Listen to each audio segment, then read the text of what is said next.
भगवान श्री कृष्ण जब माता देवकी और पिता वसुदेव को कंस के चंगुल से छुड़ाने गए तब उनकी उम्र 14 वर्ष थी।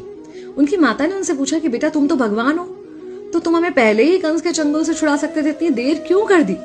तो कृष्ण जी ने कहा, माता क्या पिछले जन्म में आपने मुझे 14 वर्ष का वनवास नहीं दिया था?